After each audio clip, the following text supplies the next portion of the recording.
मला असं वाटतंय की ते सांगतील.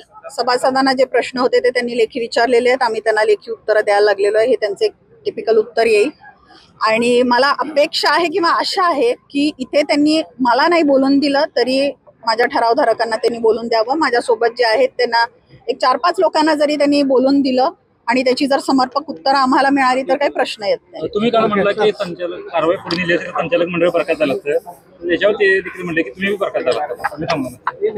झाले असते ना, मी पण झाले असते त्यांच्यासोबत. पण मला ते माझं संचालक पद टिकावं म्हणून नाही केलेलं आहे मी. पाहिजे तर उद्याही आपण चौकशी लावू शकतो, पण 1 वर्ष त्यांना द्यायचं होतं कारभार करायला मला शांततेत.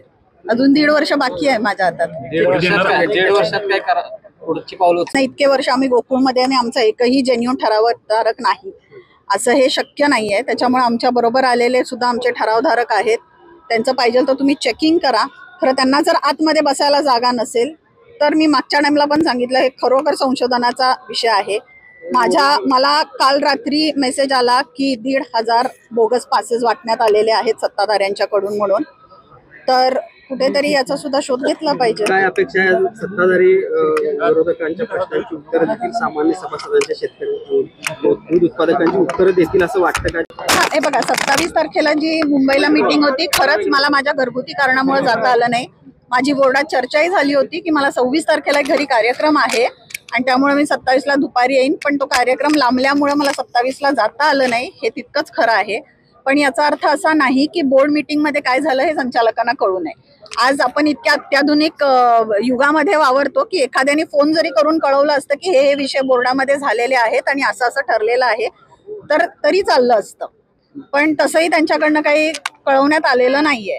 आणि नंतर त्यांनी आल्यावरती सुद्धा असं काही कुठेही जाहीर केलेलं नाहीये. सर्वसाधारण सभेमध्ये हा विषय ठेवण्यात आलेला आहे, पण त्याच्या आधी ते जाहीरही करू शकत होते की बोर्डाच्या मीटिंगमध्ये असं ठरल्यामुळे आम्ही निर्णय कॅन्सल करतोय. कारण मला वाटते कालच्याच पेपरमध्ये काहीतरी वाढीव दुधाचं बातमी आली, त्याच्याऐवजी ही बातमी दिली असती तर चांगलं झालं असतं. इंग्लिश बोलण्यावर इंग्लिश मी बोललेच कुठे? माझं शिक्षण मराठीमध्ये झालेलं आहे. मी इंग्लिश अच्छा कालचं जर मी वाचून दाखवलं, कालचं जे मी वाचून दाखवलं त्याच्यामध्येच इंग्लिश लिहिलं होतं, ते मी मराठीत कसं ट्रान्सलेट करून वाचणार? मी आहे तसंच वाचलं. सत्ताधाऱ्यांवर टीका करण्यासाठी त्यांचा निवडणुकीचा हेतू असावा अशा पद्धतीचा आरोप त्यांच्यावर करण्यात आला. हे बघा सगळ्यांना माहिती आहे गोकुळची सर्वसाधारण सभेच्या आधी मी पत्रकार परिषद घेते. ही काय मी पहिल्यांदा घेतलेली नाही आहे. सलग 3 वर्ष मी हेच करत आलेली आहे.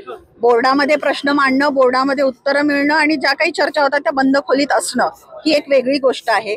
पण ते प्रश्न विचारलेले आहेत, गोकुळचा कारभार कसा चाललेला आहे हे जनतेसमोर येणं सुद्धा मला तितकंच महत्वाचं वाटतं.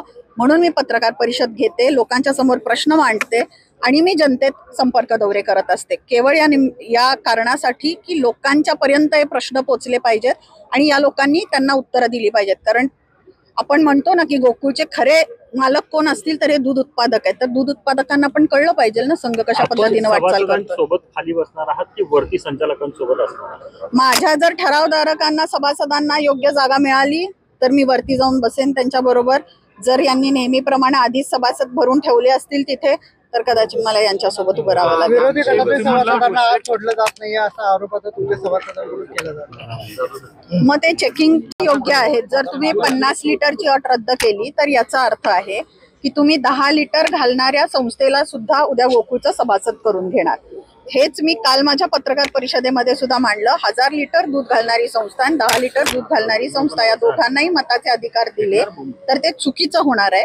यापूर्वीही गोकुळला 50 लिटरपेक्षा कमी दूध घालणाऱ्या संस्था दूध घालत होत्या, पण त्यांना ब वर्ग सभासदत्व देत होतो ज्याच्याशी फक्त आपला गोकुळचा आर्थिक व्यवहार राहत होता.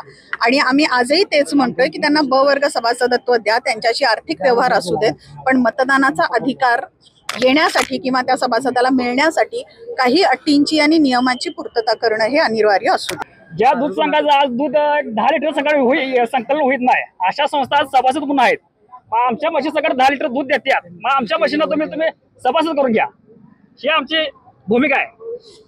आता म्हैस घेऊन आलेला आहे, सभेला घेऊन जाणार आहे का? होय सभेला घेऊन जाणार आहे. 10 लिटर वाल्यांना पण आक्षेप का बरं घेता? काय झालेलं आहे नुसत्या संस्था कागदावर तयार झाल्या. ऍक्च्युली संघात दूध संकलन वाढणच झालंय. दूध वाढलं पाहिजे का घटलं पाहिजे? संस्था वाढल्यानंतर 1 लाख सत्ताधाऱ्यांचं काम कसं वाटतं? नाही आपण तर सत्ताधाऱ्यांच्यावर ना सत्ता आल्यानंतर 500 संस्था काढल्या तर 5 लिटर पण दूध वाढलं नाही सांगायचं. 500 संस्था गेल्या कुठं? 1 लाख तुम्ही संकलन मतासाठी मतावर डोळा ठेवून फक्त सांगायचं. आणि आदरणीय आमचे नेते माधवराव माडिक यांनी संघ चांगला चालवला, चांगला असतील तर टीव्ही मोडून आज यांनी खाल्ल्यात. संघाचं टीव्ही सुद्धा संघाला आता घर लागायला चालू झालेलं आहे. शेतकरी समृद्ध यासाठी महाविद्यालय सुद्धा आता काढायचं काही गरज नाही. शेतकऱ्यासाठी चालू आहे. कॉलेज काढायची काही गरजच नाही. कॉलेज काढायची काय गरज आहे? संघ काय गरज आहे? आहे? गावाने पूजा करताय काय बंद पडायची लक्ष नाही. त्या टीव्ही पण मोडणार आणि संघ तुम्ही घराचा तळाला नेणार ही आता सत्ता झाल्याची भूमिका आहे.